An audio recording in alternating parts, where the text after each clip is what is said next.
नमस्कार। कभी सोचा है कैसे कभी कभी एक पूरी कहानी, एक पूरा का पूरा दर्शन बस एक अकेले पल में सिमट कर रह जाता है। आज हम भगवत गीता के ठीक ऐसे ही पल की बात करने वाले हैं। अध्याय 2 का पहला श्लोक।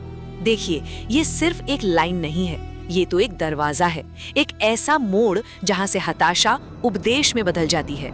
जरा सोचिए, उस सीन को अपने मन में लाइए।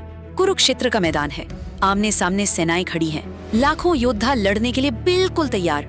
शंख तो बज चुके हैं और ऐसा लग रहा है मानो पूरे ब्रह्मांड ने अपनी सांस रोक ली हो, क्योंकि इतिहास का सबसे बड़ा युद्ध बस शुरू होने ही वाला है।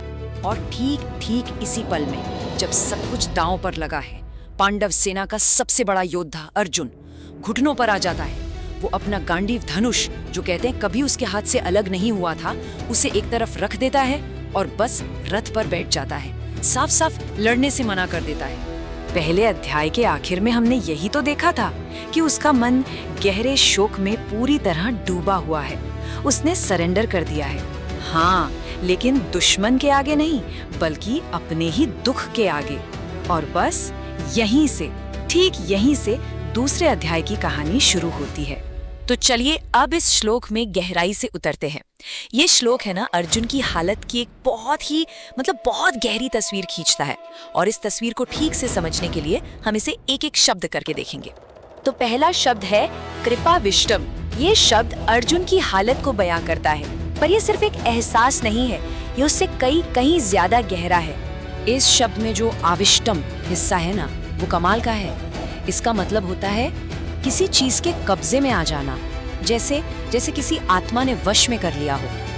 तो अर्जुन सिर्फ करुणा महसूस नहीं करा, बल्कि करुणा ने उस पर कब्जा कर लिया है, उसे जकड़ लिया है। अब वो अपने दिल का मालिक नहीं रहा, उसका दिल ही उसका मालिक बन बैठा है। और ये जो हालत है ना, वो उसकी आंखों में साफ दिख रही है। शब्द है अश्रुपूर्णाकुलेक्षणम। ये एक ही शब्द है, पर इसमें 3 बातें छिपी हैं।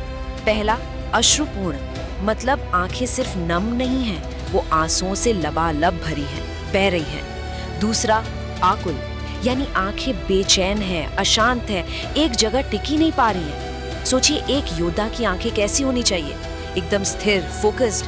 पर अर्जुन की आंखें, वो तो उसके अंदर चल रहे तूफान का आईना बन गई है।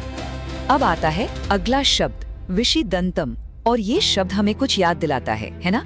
ये वही शब्द है जो हमने पहले अध्याय के आखिर में भी सुना था।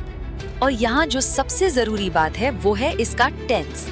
ये शब्द प्रेजेंट टेंस में है, वर्तमान काल में। इसका मतलब है वो अभी भी डूब रहा है, वो दुख के समंदर की तली में नहीं पहुंचा है, उसका गिरना अभी भी जारी है। वो भले ही रथ पर बैठा हो, पर उसकी आत्मा नीचे और नीचे धंसती ही जा रही है। तो अब तक तो बात हुई अर्जुन की, जो पूरी तरह से बिखर चुका है। लेकिन अब कहानी का फोकस उस पर जाता है जो जवाब देने वाला है। और कमाल की बात यह है कि इस श्लोक में कृष्ण के लिए एक बहुत ही खास नाम इस्तेमाल हुआ है। वो नाम है मधुसूदनः। संजय, जो ये पूरी कहानी सुना रहे हैं, वो कृष्ण को इसी नाम से पुकारते हैं। और ये कोई इत्तेफाक नहीं है, बिल्कुल नहीं। देखिए, मधुसूदन का मतलब है मधु नाम के राक्षस को मारने वाला। ये नाम कृष्ण की उस डिवाइन पावर की याद दिलाता है जो अंधेरे को, बुरी ताकतों को खत्म कर देती है।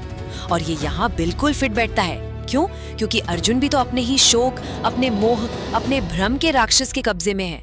और अब मधुसूदन यानी राक्षसों का नाश करने वाले, बोलने वाले हैं। लेकिन मधुसूदन के बोलने से ठीक पहले पता है क्या था? एक बहुत गहरी खामोशी। सोचिए, पूरे पहले अध्याय में जब अर्जुन अपना सारा दुख, सारी दलीलें रख रहा था, कृष्ण ने एक शब्द तक नहीं कहा। पूरे 20 श्लोकों तक अर्जुन बोलता रहा, अपनी सारी दलीलें, अपने सारे डर, अपनी सारी चिंताएं, सब कुछ सामने रख दिया। और कृष्ण वो बस सुनते रहे, पूरे धैर्य के साथ। न उसे बीच में टोका, न उसे गलत ठहराया, बस उसे अपना दिल पूरी तरह से खाली करने का मौका दिया। ये जो खामोशी थी ना, ये अपने आप में एक बहुत बड़ी करुणा थी। और एक और दिलचस्प बात देखिए, ये श्लोक जानबूझकर पहले अध्याय की भाषा को दोहराता है। ये जो शब्द है कृपयाविष्टम और विषिदंतम, ये पुल की तरह काम करते हैं। ये हमें दिखाते हैं कि संकट टला नहीं है, वो अभी भी जारी है।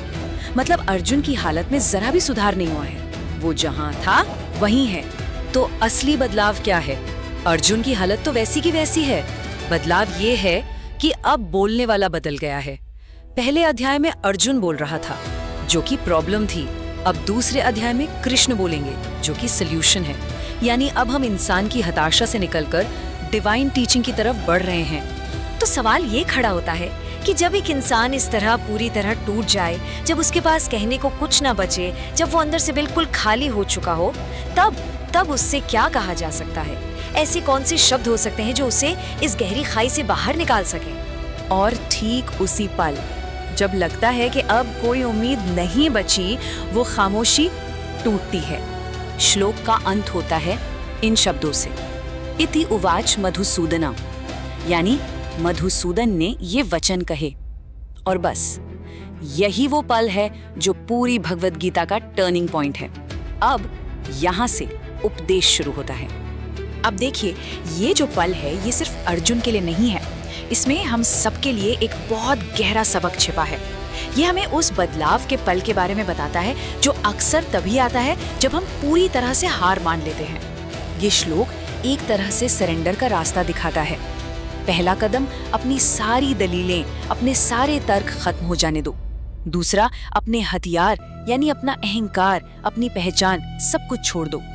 तीसरा, उस खालीपन में बस बैठो, उससे लड़ो मत। और चौथा, जब कोई इस तरह पूरी तरह खाली और खामोश हो जाता है, तभी एक नई आवाज, एक नई समझ अंदर से सुनाई देती है। कृष्ण ने ठीक इसी पल का इंतजार किया था, जब तक अर्जुन बिल्कुल खाली ना हो जाए। तो अब जब हम हर शब्द का मतलब समझ चुके हैं, आइए एक बार फिर से इस पूरे श्लोक को सुनते हैं।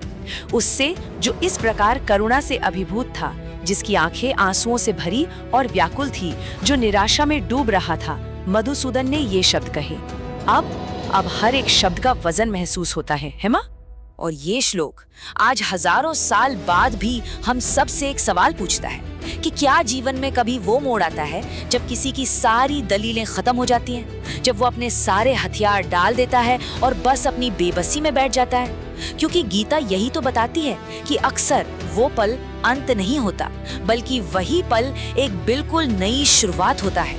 ठीक वही पल जब मधुसूदन बोलना शुरू करते हैं। अगर आपको ये वीडियो पसंद आया तो सब्सक्राइब करें। धन्यवाद।